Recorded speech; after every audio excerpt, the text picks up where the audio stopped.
poised to look forward to Dr. Kamla Gopalan's address, and this will be opening up an entirely new dimension, related but new. And so we eagerly look forward to her address. Dr. Kamla Gopalan retired as the head of department of the English department at SIWS College. She was one of the few people to be awarded a professor's position at the time of her retirement, and it is indeed a rare designation. And we are very fortunate to have her with us. Dr. Gopalan's PhD dissertation is titled Representations of the Female Body in the Works of Canadian Women Writers. It was done under the guidance of none other than Dr. Kumi Vivaina. Dr. Kamla has also published numerous articles on a range of Canadian writers of different ethnicities. She has presented numerous papers in international and national conferences and has been often invited as a resource person to refresher courses at the university. She is deeply interested in issues related to diaspora, gender, and marginalized identities. She's currently interested in discourses and readings on the Mahabharata, on the Ramayana, the Srimad Bhagavatam, and the Upanishads for her own spiritual quest. Dr. Kamla Gopalan. Thank you so much, Dr. Pearl Pastakia, for having me in this webinar under the auspices of this very esteemed premier institution, St. Xavier's College. And I'm really honored to be sharing this platform with two of my very erudite dear friends, one of them being my PhD guide, Dr. Kumi Vivaina. And I'm really honored to be sharing this platform with the two of them. And Dr. Bilande and Dr. Vivaina and I both happen to come from the same batch of MA students of the Bombay University. So that's another thing that makes me feel very good to be part of this session today. At the outset, I would like to just say two things. One is that I am by no standards an expert on the Shastras. I have just begun to enter this domain, and I find it so very absorbing that it's very difficult for me to give up reading or listening to discourses, various interpretations on our Shastras. And it's maybe today when I look back, it's not a very far cry from the topic of my research, because the body is the starting point for all our explorations. So I don't see any contradictions in what I'm doing now with what I did some years ago as a research student. The other thing I would like to emphasize is that there has been so much of petty politics, I would say, about different religions and so on and so forth that keep us divided. So I don't find the Shastras to be exclusively Hindu or any such thing. They are open to reading, interpretation, and following the dharma prescribed in the Shastras. To anyone, it's a treasure not only that belongs to this country, but of the entire world, I would say. And there are many parts of the world where the Shastras have already been read. There are experts who've come from other countries, and they have added so much to our understanding of our own Shastras. While reading the Shastras, I've been finding that one of the drawbacks that I suffer from, being a convent-educated, typical 1960s, 70s student, is my lack of knowledge of Sanskrit. And but I don't want to allow this to hold me back, because there are ample number of translations. There are lots of discourses by different scholars. And I would say that we should not allow the paranoia on both sides of the aisle to keep us away from this treasure house of knowledge. And this is, in fact, something very challenging that I would find. I would say that researchers should be drawn to. because there are so many misinterpretations and twistings and turnings of what the Shastra says, including Manu Smriti, that these misrepresentations have become, they are dominating the space today. So one should actually go back to them to understand what they're trying to say. I will try to, I'm fortunate to be the last speaker because my friends here have covered so much of ground already that I may be able to, even skim over some of the parts of what I need to say. Mindfulness has become such an overwrought term, and it's a buzzword today that it soon threatens to empty itself of meaning. And I find that it has been appropriated, twisted, and turned to fit into so many varied systems of thought through the ages and new age religions today that I'm afraid it may lose its value altogether. Some of the questions I think that we all should look at, and some of them the other two speakers have already gone into, and Dr. Bilande in great detail. One question is there any connection that this term, mindfulness, has to the arts in general and literature in particular? That's one question. Is it a way of life itself which one applies to literary texts? The other question, can literary studies be used to achieve it? As the title of the webinar suggests, is it a skill? Can there be an osmotic relationship between literature and mindfulness, each one impacting the other? These are some of the questions that need to be explored. I'm not saying that in this short time, I'll be able to explore all these. George Eliot, in her 1856 essay, The Natural History of German Life, argued that an ability to envisage other people's inner lives through writing was a political good that could improve the health of entire nations. I think this is a very, very significant statement because she was apparently connecting three different values here: that of inner lives, writing about them, and social good. For this reason, Eliot, in her own novel Middlemarch, in chapter 29, she asks, why always Dorothea, turning away from her bright and beautiful main character to insist that Casaubon, the old, uninteresting, dull person who was married to Dorothea, also had an intense consciousness within him and was spiritually a-hungered like the rest of us. I thought this is a good starting point for what I need to say.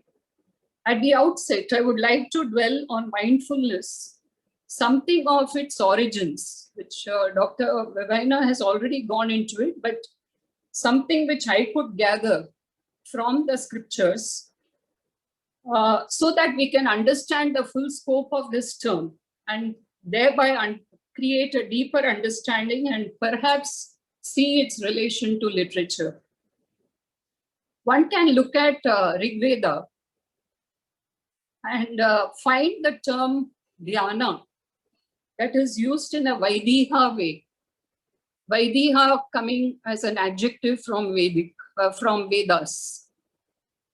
I'm using deliberately the word Vaidiha and not Hindu, because I think that Hindu is a British term for a group of people who lived in very diverse ways and who probably who kept following the Sanatana Dharma, which is a dharma which is supposed to have been universal dharma.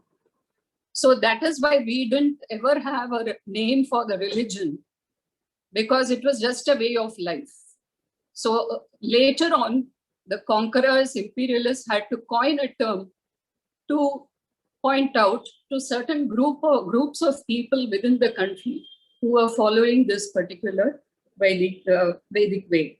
So in the Rig Veda, we find that it is not in the early Rig Veda texts, but we find it in the Upanishadic literature, starting with Chandogya Upanishad, where It's actually used to refer to self-directed awareness and unifying yoga process by which the yogi realizes the self, that is, we can say Atman or soul, one's relationships with other human beings, other living beings, not just human beings, and ultimate reality.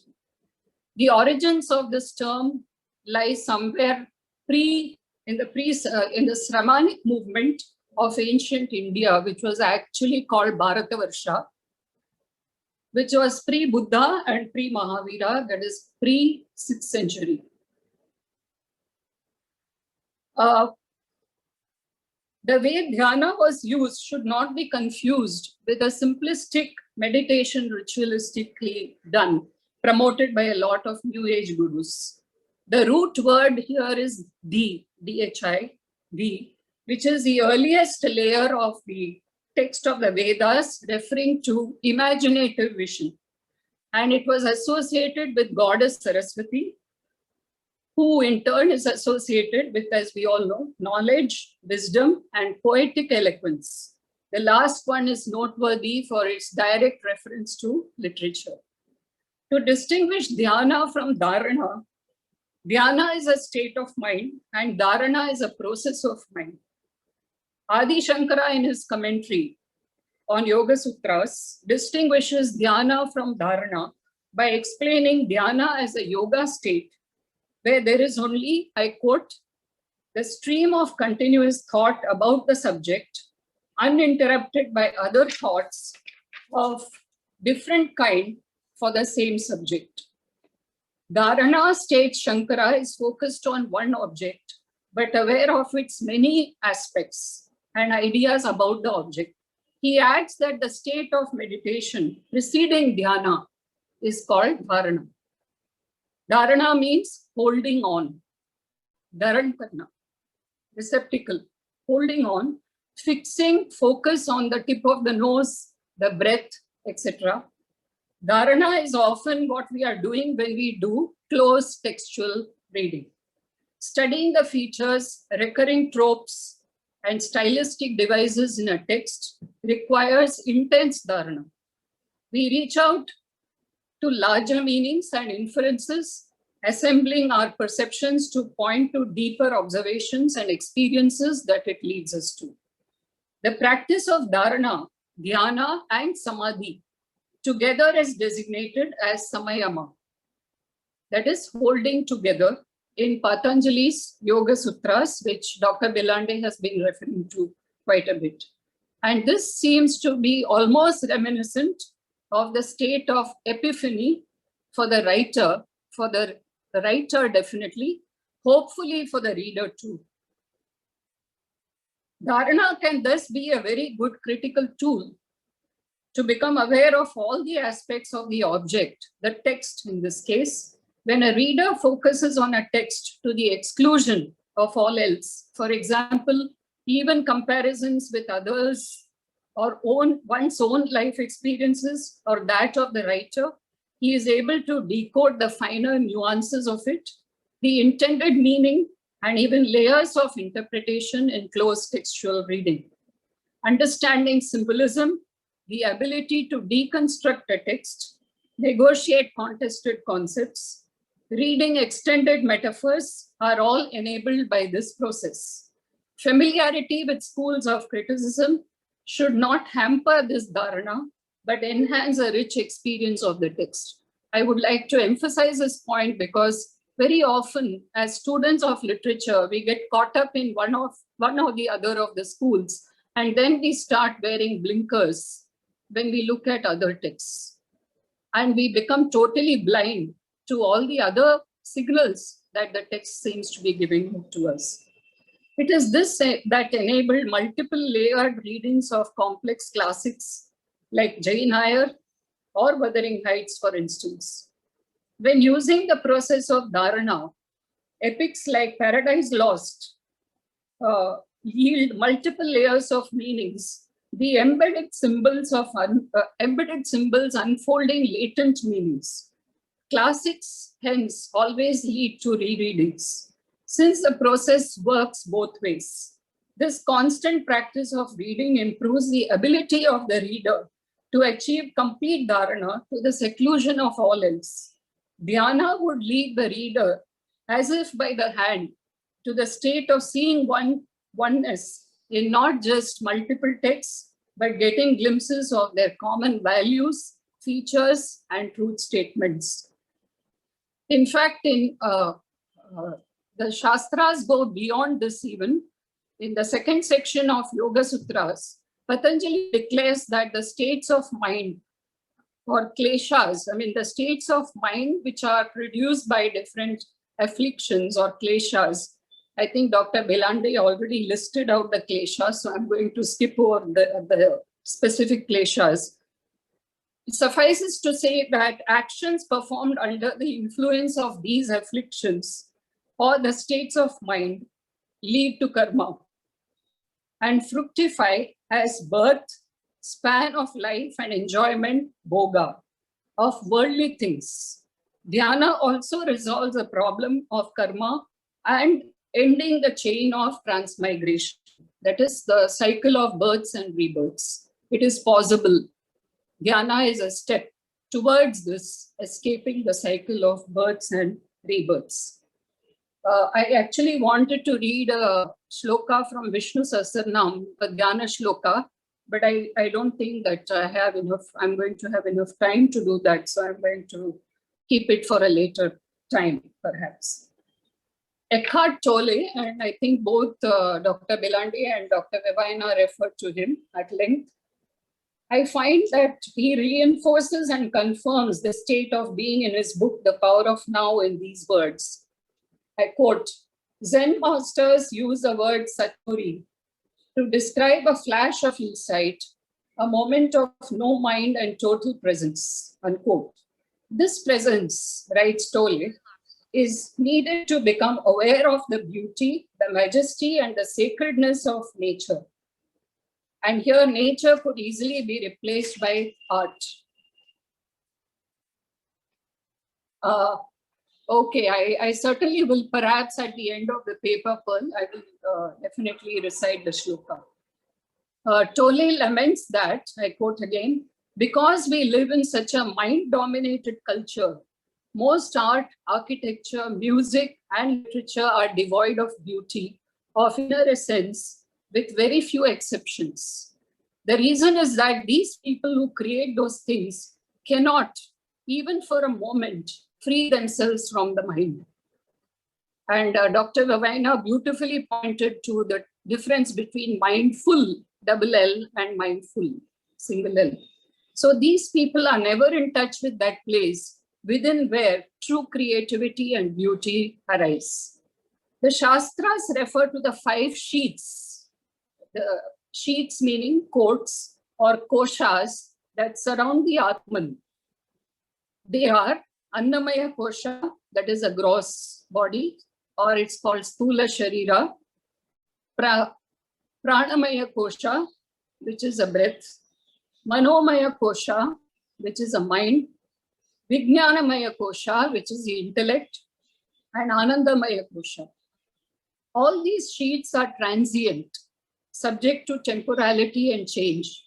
They are necessary for human existence in the manifested world that is Maya. And Maya can never be denied. Maya is the essence of human existence. It is transcending Maya that we all are looking for. Atman is eternal, unchanging, devoid of gunas. And we all know that there are 3 gunas, Sattva guna, Rajas guna, and Tamasa guna. So Atman is beyond all the 3 gunas. And we are told to encourage the Sattva guna so that finally the Sattva guna discards itself. And we are free of all the gunas entirely. So is it that the events that happen to us, is it affected by the events? Is the Atman affected by the events impacting the koshas? It remains, actually the answer is, it remains untouched till it is time to cast off the koshas like a garment and take flight. There's an interesting, in the Srimad Bhagavatam, an interesting detail about the name Bharat. Now, Bharat, we generally think of Sri Rama's brother Bharat, or we think of Dushyant's son Bharat. There are actually 3 Bharatas who are exemplary in our traditions. The earliest one being Bharata Yogeshwar, the son of King Rishabha, a very rich person. So Bharata Yogeshwar at a very early stage wanted to give up everything, and then he went away to do tapas in a forest. And he had given up everything. He had achieved total detachment. As he was sitting in the river bank, he saw a deer struggling to cross the flood with its young one. And the mother deer perished, but the young one managed to come to safety. Bharata Yogeshwar took so much pity on this little deer that he took it to his ashram and started taking care of it. There began attachment. And then the moment of death, he was still worrying about the deer and how it would manage. Therefore, his next birth was that of a deer. But fortunately for him, he was able to remember his past birth. And so he lived a very frugal life as a deer. And soon he had to take one more birth as a poor Brahmin in a family. And in this birth, he's called as Jada Bharata. Jada meaning totally oblivious. He was oblivious to all the indriyas or his senses. He would not talk to people. He would not interact. He was in total silence, as we have been just talking about silence, totally still, but doing all the manual work possible for everyone who asked. Finally, he had to carry the king of the land. And then the king noticed that suddenly the palkin would be placed down, and he started getting very angry and asked why they were placing the palkin down. And everybody blamed this Jada Bharata. He kept quiet until the king started noticing that he was a Brahmin by birth. He had a thread and he was still doing manual work. And you know that there were the Varnashramas prevalent at those times. So he started asking him some very metaphysical questions about the Atman. And Bharata Yogeshwar was able to answer everything to the ultimate satisfaction, and the king became his shishya or his disciple, and Bharata Yogeshwar attained salvation after that birth. A very interesting story. So we know why our country is named after these exemplary people. We know the other two, but we don't know much about Bharata Yogeshwar. And so I thought I could tell you this story. One can find, going back to Eckhart Tolle, one can find echoes of the notion of the koshas. Why I related the story of Bharata Yogeshwar was he explained to the king the fact about the koshas that surround the Atman and how to attain the pure Atman and then be joined with the Brahman in order to attain moksha. One can find notions of this notion of koshas in Tolle's idea of the pain body. According to him, transformation that happens is through the pain body, which remains a major obstacle to being in the now.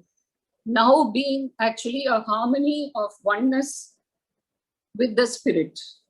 According to the Shastras, or specifically in Srimad Bhagavatam, there are 4 states of consciousness: wakeful, sleep, dream state, and deep sleep. A feeling of bliss overcomes us whenever we have had a very good night's sleep and we feel rejuvenated. And I think Dr. Belande referred to this rejuvenation after sleep. On waking, we feel rejuvenated since we have experienced Ananda, as it were. When the I is dissolved, even as it pierces through the falseness of the sheets to reach pure Atman, but in a state of consciousness. This time, it is termed as Turiya.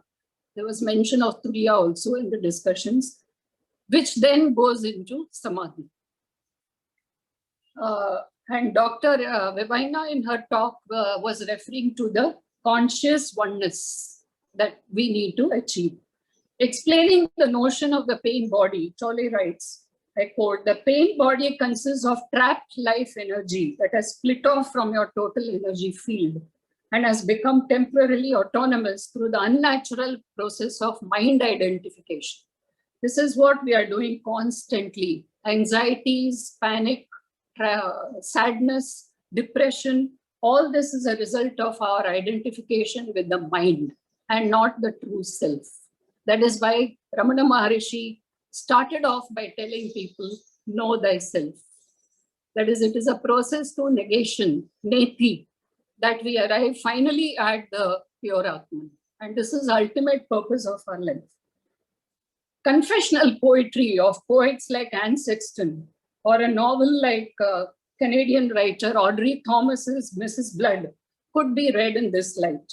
There is an obsession with death, suicide, and blood in both their works. The writers dwell incessantly on negative, even morbid emotions that drag them relentlessly into a dark abyss. There is a refusal to see light and no respite from a narcissistic dwelling on the pain body with all the blood, gore, and futility of existence itself. There is a systematic shredding of hope of any kind. In both the writers, there seems to be an identification with the pain body and a dissolution of consciousness itself at this level. This is not to be compared with Turiya. This is totally in the opposite direction. Referring to the protagonist Isobel in Audrey Thomas's Blown Figures, I have written in my own thesis, which is now published into a book.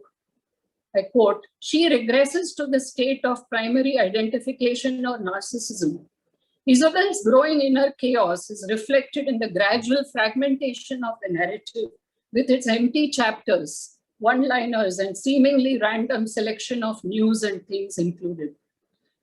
In contrast, the poet, Canadian poet Pen Kem, in her collection of poems titled Binding Twine, rooted in her sheer body experiences, tells the story of Kem's devastating custody fight for her children. There is pain in the raw, yet the personal is universalized and transcended, as the following lines depicting domestic violence demonstrate. I quote, his hands closed on my neck, obviously her partner trying to choke her. The cord once tightened. I flew out of my body, a white bird peeling, drifting out of bounds, unquote. The poet transcends pain to forge a new state of being. In this quest for spiritual rejuvenation entwined with the need for survival, the poet achieves a stasis in a higher state of consciousness where both are achieved. As a reader, the poet's expression of his or her pain body should not make one associate with one's own pain body, but yet read the text with empathy. If this association happens, that is, if we associate with the writer's pain body, it can sweep away our dharana. That is our ability to read the text as good critics. This dissociation of sensibilities on the part of the reader is necessary for a deep understanding of the text. Eckhart Tolle refers to the concept of the collective pain body in the following words. The pain body usually has a collective as well as a personal aspect. The personal aspect is the accumulated residue of emotional pain suffered in one's own past. The collective one is the pain accumulated in the human psyche over thousands of years through disease, torture, war, murder, cruelty, madness, and so on. There are different strands in the collective pain body. For example, certain races or countries in which extreme forms of strife and violence occur have a heavier collective pain body than others. In fact, this led me immediately to think of the collective female pain body. The constant identification of the personal pain body with the collective can take energy out, according to Tolle, preventing one from reaching the presence. The notion of the pain body reiterates the koshas to be traversed to reach the pure state of being of Atman beyond dualities. The collective pain body is evident in most forms of protest literature. The best examples being feminist texts, Dalit writing, and writing by women of color, both in the West and their native countries. A host of African writers have documented the experiences of the personal and the collective pain body. However, some writers are able to transcend the personal or collective pain body and arrive at an evolved state of being, almost like swords, purified and sharpened by running them through fire. On this account, they have managed to maintain their individual voices above the collective cause. Having achieved mindfulness without losing the self in the collective din, this can easily happen.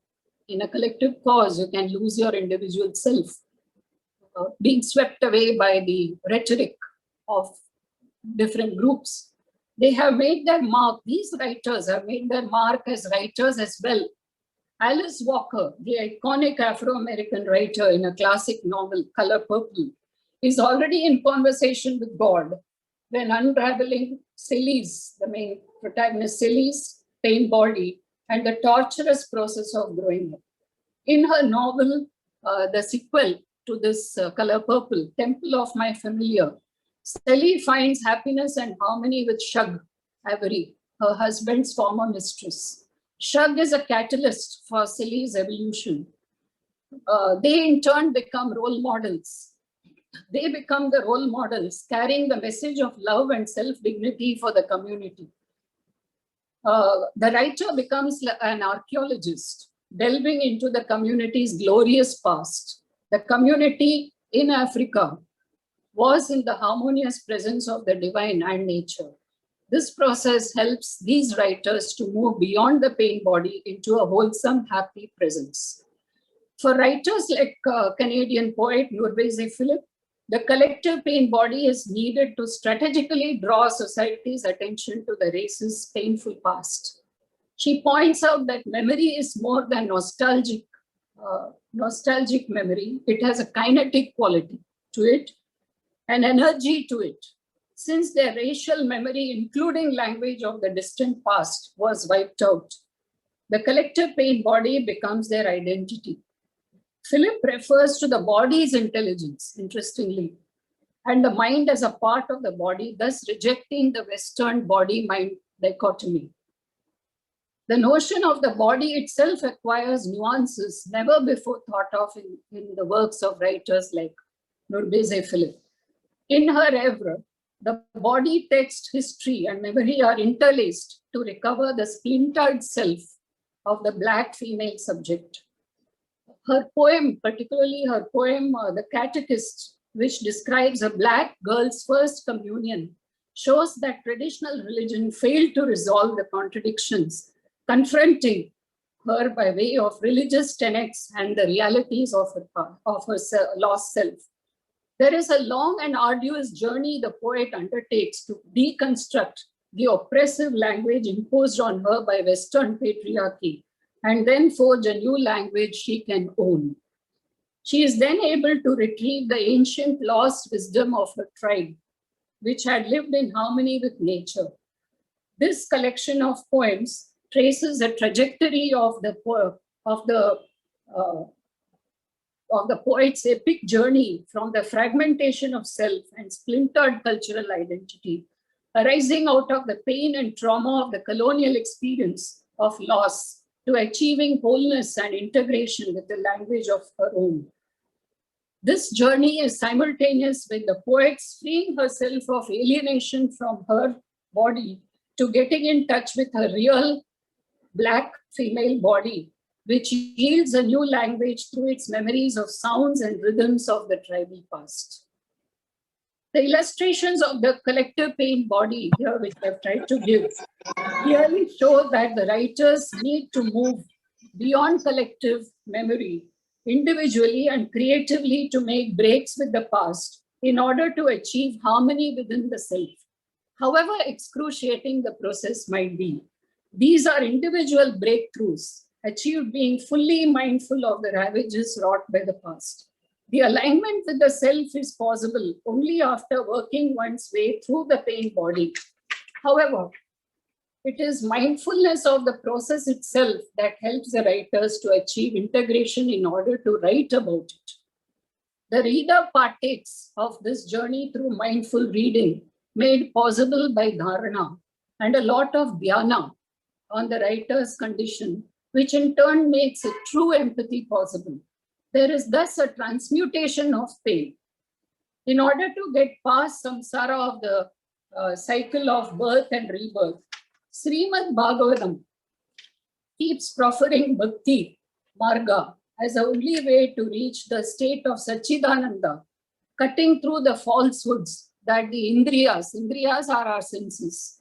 The Indriyas keep holding us up to these. No intellect can withstand the onslaught of the senses. As the Bhagavatam says, it is only bhakti or constant pleading with the source that can invoke bhakti in us. This is the only way to attain the state of samadhi. Both karma yoga and jnana yoga need bhakti to attain moksha. Again, to quote Tole, who arrives at the same conclusion in these words, to know yourself as a being underneath the thinker, the stillness underneath the mental noise, the chatter as we call it, the love and joy underneath the pain is freedom. It is salvation. This is enlightenment. This is ultimately the purpose of life. Literature merely reflects this. I would also like to add one thought here, and that is the Puranas themselves are a rich and complex literature. Intermeshing of literary forms we see here, imagery, extended metaphors, very deeply symbolic. To decipher them requires utmost dhyana and bhakti. The great playwright, Sanskrit playwright Kalidasa achieved this. In fact, he was endowed by Goddess Saraswati herself to be able to do this. I would only say, my dear scholars and serious academicians, this great treasure belonging to all of us, not just Indians, but humans, is waiting to be read. In fact, when you read them, the literary skills will be challenged and honed. And the Shastras, you may say, why are you going to Shastras now at this point? But Narada, the great Rishi, while advising some aspirants, spiritual aspirants, had this to say. He said that he compared the Shastras to Hamsas. You know who's a Hamsa? That is a swan. A swan is able to distinguish milk from water and separate milk from water when it is given to drink. So the Shastras are like the swans who help us to separate out the milk from the water and take in the essence in order to achieve our ultimate goal in life, which is salvation, which all of us are actually looking for. With this, I conclude what I wanted to say. And if you have time, I can read the Dhyana Shloka. I certainly will read the Dhyana Shloka, and I'll explain to you why shlokas are given for Dhyan.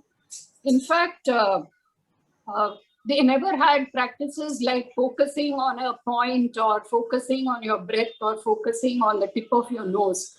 They would focus on divinities. The ancients would focus on divinities.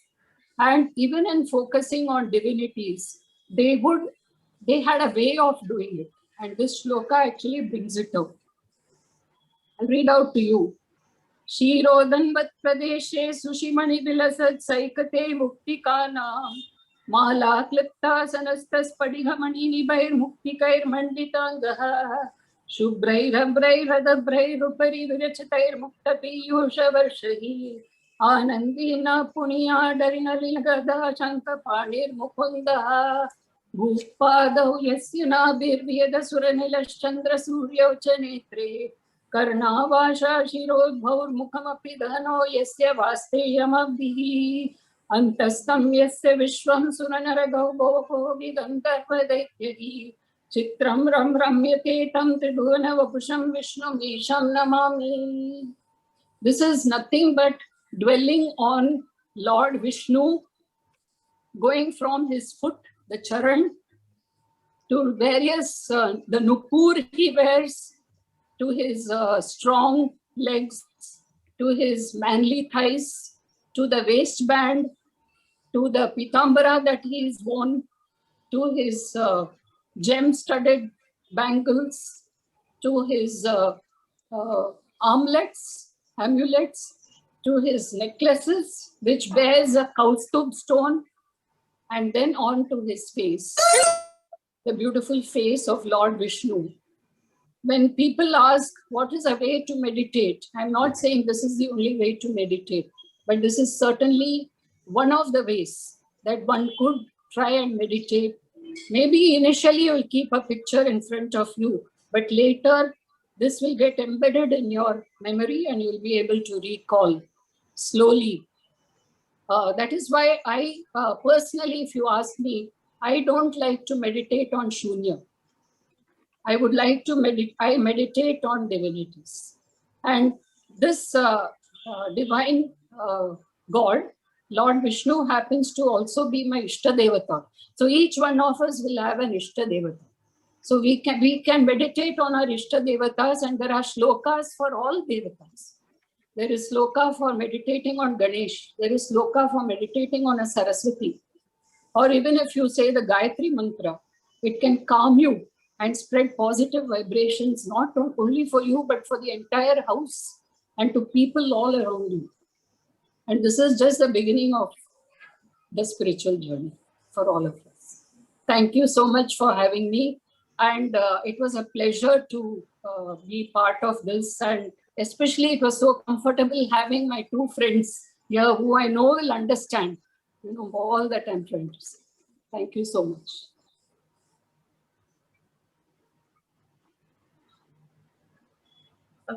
We could take 2 or 3 questions. May I say something? Sure. Yeah, sure, ma'am. Thank you so much, Kamala, for that beautiful presentation. It has evoked some thoughts in me. May I share them? The first one. Yeah, okay. The first one is that Anekantavad is a Jain philosophy. Syadavad, I said perhaps is used in my writer's work.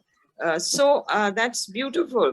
Anekantavad means that you can approach the truth in many ways. And you see, because we are trapped in thought, we don't know any other way. So we have to move from where we are. We have to start from where we are.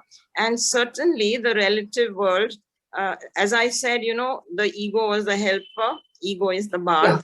You have to begin from where you are. You can do Namasmaran, for example, people chant the Lord's name, yes, and so forth. So that Jain philosophy should be, examined. It's very profound. It says Anekanta means plural approach. Yeah.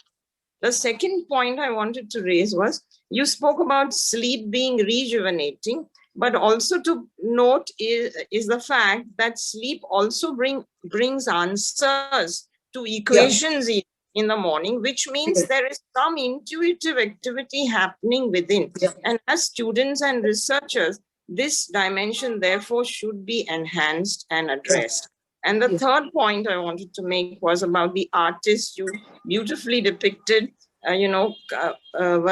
dimensions of artists who transcend, So in this respect, both Bharata Muni and others, even Aurobindo, they say that, and my own guru, Dada Gavan, has a chapter on this in a book called Beyond the Mind. The artist always gets his inspiration or her inspiration from the source, which is that unknown dimension. And if you can tap that, if you can go back to that, your art blossoms. And otherwise, it is a trap because you become the doer. And many artists become arrogant and proud because they feel they are the originator of that art. So I really appreciate the way you brought out degrees of selflessness and transcendence in artists. Yes. And really Bharata's Natya Shastra should be examined closely because it's tick-tocking there. Okay, thanks. I also would like to talk about, since you mentioned invoking the names of gods or dwelling on the images of gods as a starting point, this is Yes. also what the Shastras say, that you start with Dvaita, that is, you have the I-thou relationship. You start with Dvaita because as human beings, we are so used to interacting with the other. So Indeed, we need- have no choice. We are Yes. trapped in Dvaita, Yes. you know. So but even Dvaita is sufficient with bhakti in order to achieve your salvation. That Sure, means, yeah, like Ramanujacharya or Madhvacharya have attained salvation through Dvaita path. Yes, but Adi Shankara has achieved salvation through the Advaita path. So Yes. both these paths actually merge at a absolutely. certain point. Yeah, there is no self. As you say, the self dissolves. When the Yes. self dissolves, there is no I and you left. And there is no, there is shunya there, you know, it is void. Approach through various paths, it is the same thing that is achieved. No, but I won't agree with the shunya concept. I think, Anjali, I have to differ with you there. Okay, you have Because a I feel when there is an emptiness, that is only the time when divinity can fill in the space. yes. Once you achieve the thoughtless, yes. This is beyond all polarities, like, you know, empty and full are also polarities. That experience is beyond that polarity as well.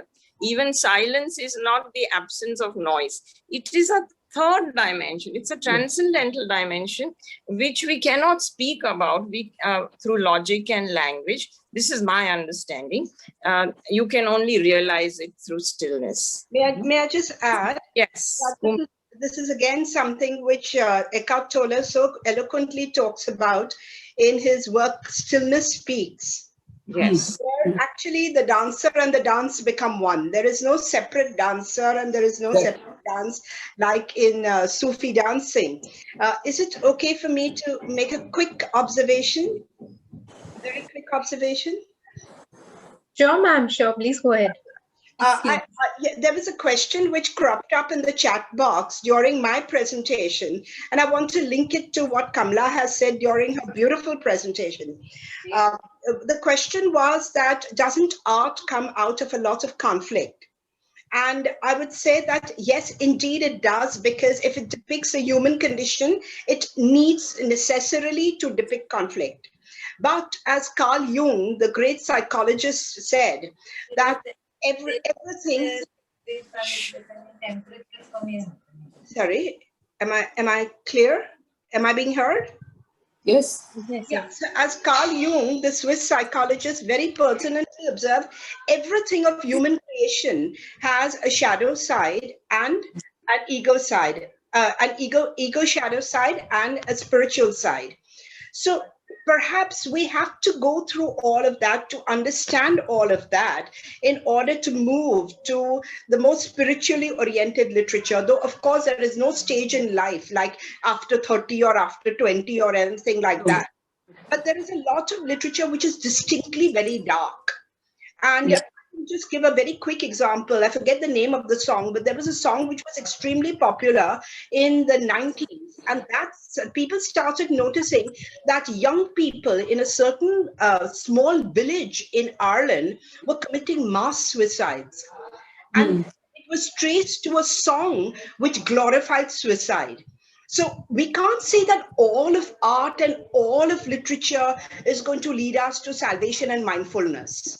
No. It can't be like that, because just, I mean, though Gandhiji's phrase, be the change to see the change, has become a cliche, all change is not for the good.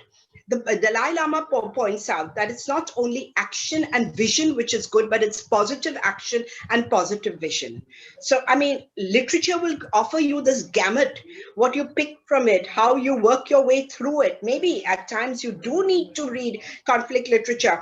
If you have been raped, for instance, it's amazing to read 30 Days of September. But then again, moving out of it to a higher state of awareness where there is peace and silence within you. That is what literature offers you. So it gives you a buffet. It gives you all. Thank you very much. I won't say more. Thank you, Kamla. Lovely. Both Kamla and Anjali. Thank you. Thank you, dear. Just one little intervention. The beast is within us, and Yes.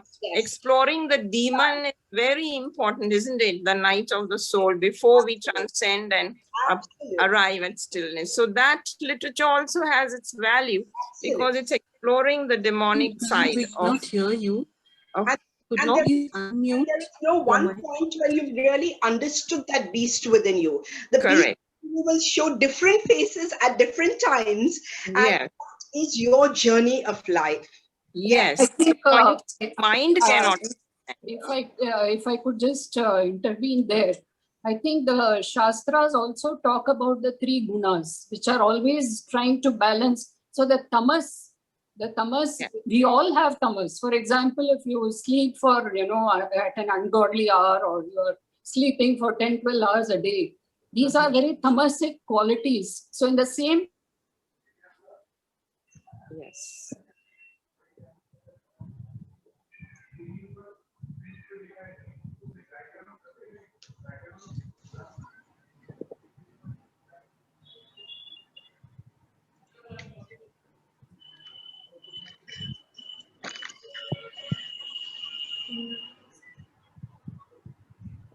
It seems Dr. Gopalan's screen is frozen or something. Kamla ma'am, we are unable to hear you. I think it's their internet connection. Yeah, it seems so. Yeah. Any questions? She's gotten logged out.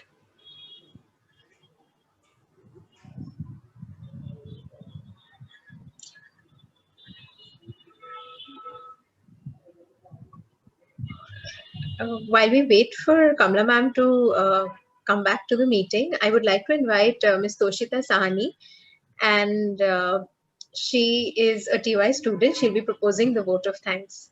Toshita.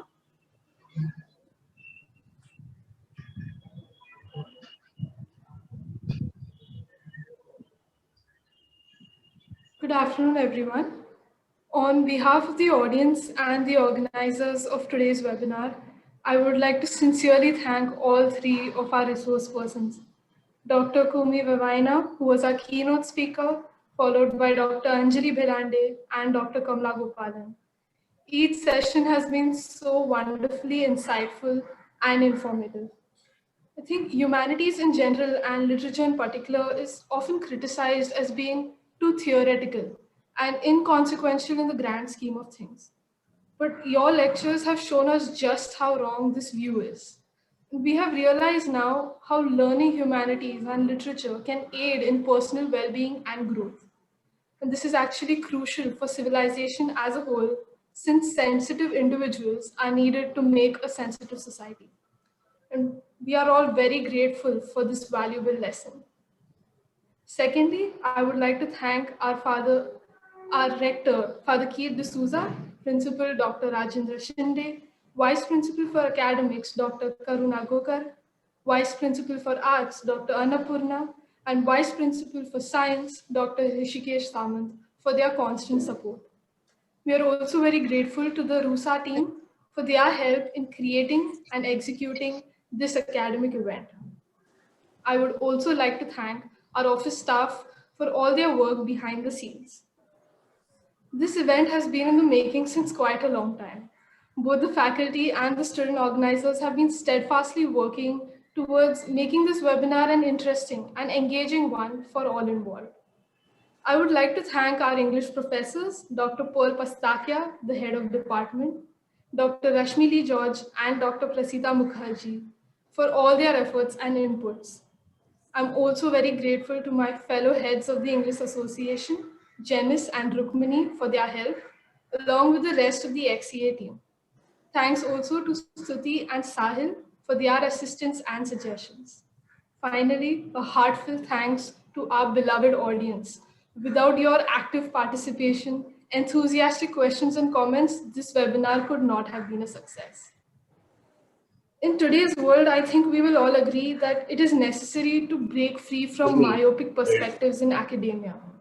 It is imperative that we embrace more interdisciplinary approaches for a better, more practical understanding of ourselves and the world.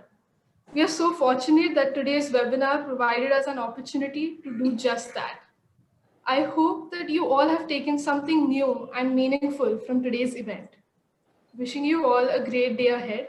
Thank you.